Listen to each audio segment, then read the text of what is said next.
I'm on the phone with Susan. She says, oh, my gosh. I'm like, what? She goes, the LIV Tour just merged with the PGA Tour. Boom. I'm like, what? Yep. The what? I almost pulled over on the 405, if I wasn't speeding. But, luckily I was in traffic when it happened. dude, I'm like, wow. Are we serious? The LIV Tour and the PGA Tour are merging. How in the hell does that work? Yeah. And I'm starting to see statements come out from the PGA Tour, the DP World Tour. The Dan Patrick World Tour is one of my favorite. But, that's the folks over in Europe. A new collectively owned for-profit entity that ensures all stakeholders benefit for a model that delivers maximum excitement and competition among the game's best players. Now, I don't want to go too deep into this because this is a business story. This is a sports business story, and it makes sense that CNBC was the entity that broke this story. Because this is a sports business story. It's a political story. It's a world politics story that just happens to involve sports and a major sports entity that plays in the United States of America. Even though the Canadian Open is happening, but I think you understand North America, whatever you want to say. Mm-hmm. Because this is a business story. It's a politics story. So you got to stick with me here as I do my best to try and understand it. I spoke to a couple of people this morning who were in the know. I'm like, explain it to me like I'm 5, will you please?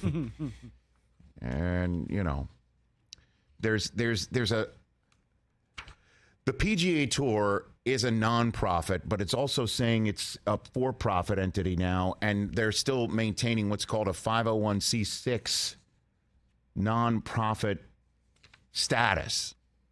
entity status in the United States. It's very confusing. Trust me.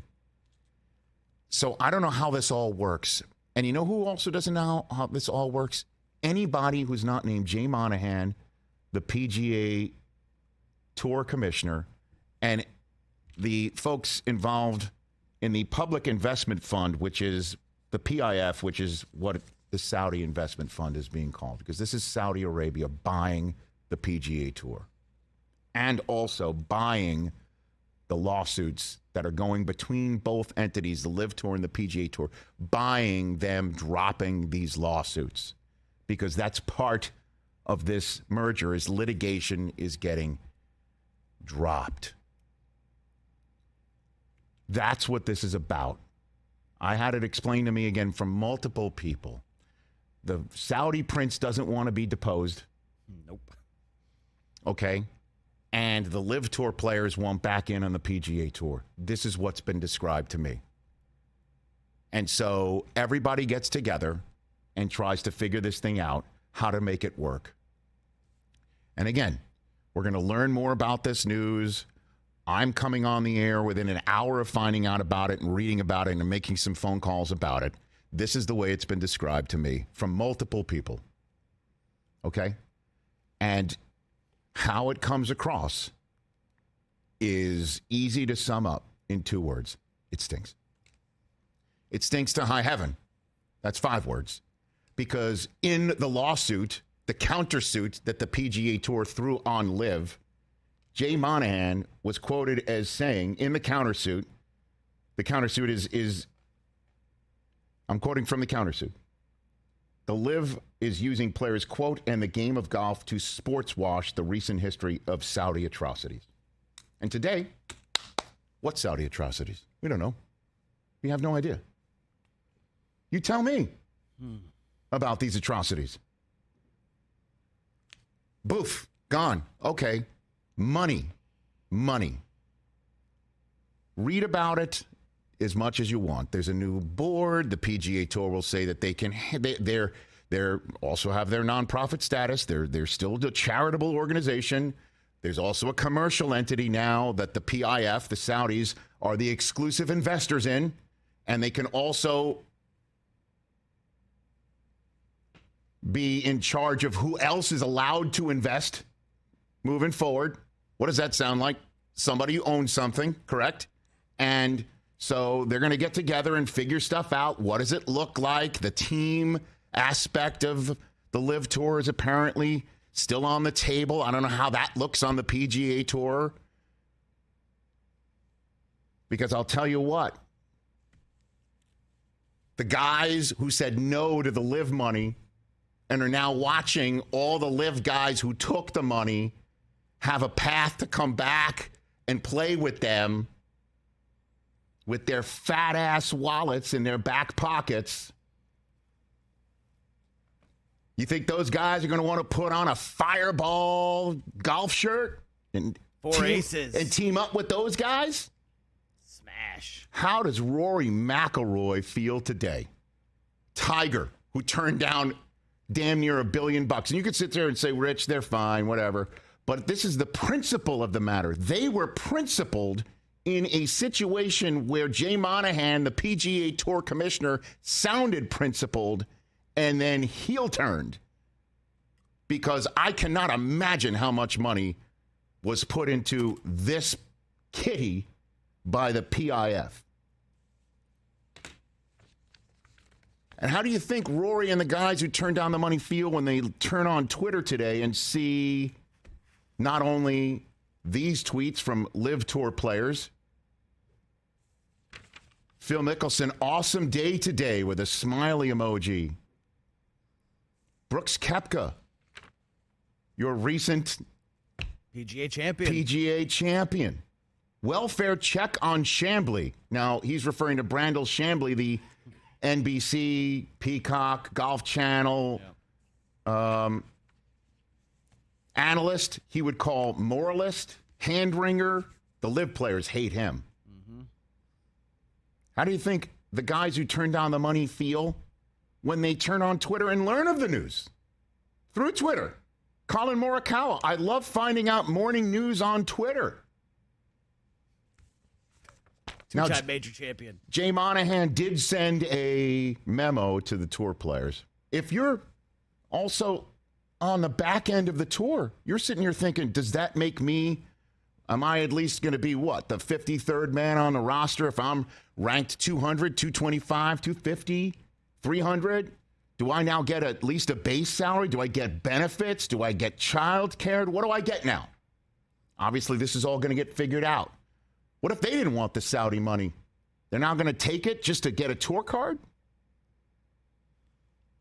What about the majors? How about this? What if, let's just throw this out here, because you're already seeing the majors, like, say, the PGA Championship. You're already seeing some because of the readjustment the PGA Tour made based on how much money LIV was pumping into the game from their end of things. You're already seeing some of the purses on the majors not be some of the largest purses in the year. What if LIV decides, or pardon me, PIF or the new entity decides we're going to have a new tournament and we're going to pump so much damn money into this, we're not going to call it a new major. We won't call it them, but the money will speak as if it's a new major. What does that mean? How's it going to look when we all know the game, feel the game, appreciate the game the way that it has been with the tradition that the PGA Tour is still waving in its press releases today? And in the press conference we'll play in a second from Jay Monahan.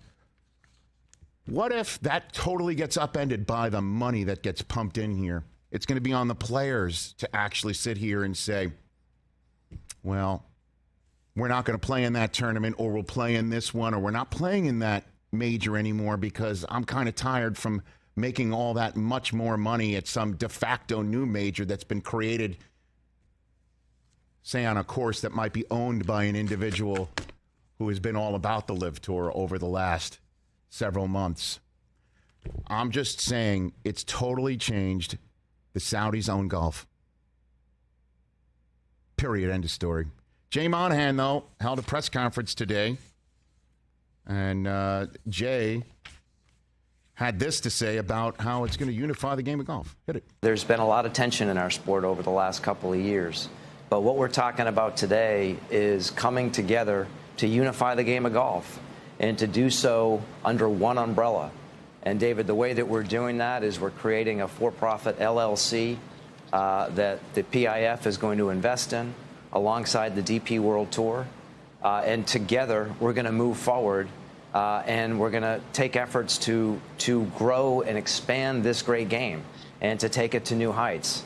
And so what's happened today, and to your earlier question, is we've recognized that together we can have a far greater impact on this game than we can working apart. And I give Yasser great credit for coming to the table, coming to the discussions with an open heart and an open mind.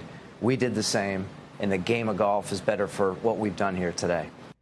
Sitting next to PIF's Governor Yasser Al-Rumayyan on CNBC. Pardon me, it was not a press conference. This is all so fresh, it's happening fast. Unifying the game of golf. In his letter to the PGA Tour members, he said, "We will work cooperatively to establish a fair and objective process for any players who desire to reapply for membership with the PGA Tour, the DP World Tour, following the completion of the 2023 season, consistent with each tour's policies." This is a complicated endeavor and one that will be guided by established PGA Tour rules and regulations. What is the established rules? The established rules and regulation is if you go to LIV, you're out forever. Right. What the hell does that mean? But they're unifying the game of golf. Oh, and I forgot. The LIV Tour is about the young kids. Because it's on the CW. Available on Roku, by the way. Here's what he had to say, Jay Monahan, on that subject. When you look at the game on a global basis, there are now more people playing the game outside the U.S. than playing inside the United States. Okay, you look at everything that has transpired in terms of the forms of distribution, Topgolf, and all the other ways that people can interface with our sport. There are now people off-course, more off-course participants than on-course participants, and that combined audience in the U.S. is 48% under the age of 35. Reaching a younger demographic at a time when the sport has never been more popular, and doing so by coming together to collaborate at this point in time, that's where we see the commonality and purpose, and that's where we see this huge opportunity. Let's ask the LPGA Tour about the new entity that's involved in a country where they can't drive. Listen, this is about business, youth. Get out of here. I don't know a single kid that plays golf that's like, tell me about the Four Aces team. Yeah, right. What's going on in that LIV Tour? Yeah. That 5,000 people are watching on the CW. Joke. It's about business. It's about the business of having these lawsuits dropped. It's about the business of taking the money that the tour excommunicated players for doing and rallied around the players that didn't defect and pushed them out as the face of the PGA Tour that was fighting against the sports washing of the Saudi atrocities. And that entity just turned around and said, what atrocities? And that, in a way, for sports is an atrocity in its own. Catch the Rich Eisen Show every single day on the Roku channel, 12 to 3 Eastern, for free.